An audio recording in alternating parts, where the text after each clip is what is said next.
So let me paint the picture of what you're up against.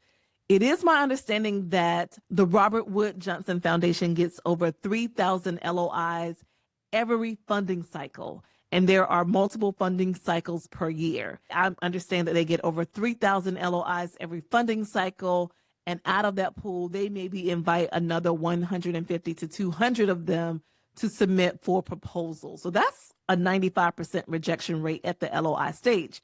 For some of us, we're happy about that because that means you didn't spend your entire month or two writing a grant application, but instead you wrote 2 to 3 pages, and that means less of your time. So you didn't waste a lot of your time. And so many people appreciate that you are rejected at the LOI stage without having to write the full application and then be rejected.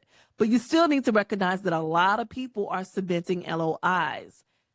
I remember recently I was looking at RWJ and I found a frequently asked question PDF that they had on one of their websites, and it indicated that they only fund 1% of the LOIs that I was considering submitting. So what you should know is that foundations is a really good source of funding.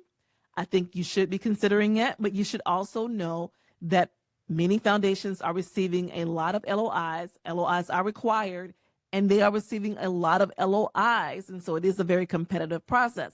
But again, if you're like me, you might be okay with submitting an LOI because 2 to 3 pages is much less than a full grant application. And so RWJ is really competitive. The Ford Foundation is similarly competitive.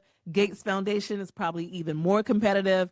But before you panic and get upset or anxious about this, I want you to know that the odds are really not terrible if you understand how to write an LOI. And that's the reason why I'm doing this podcast, is just to introduce you to LOIs if you haven't heard of them before and give you a little bit of feedback that you consider as you proceed.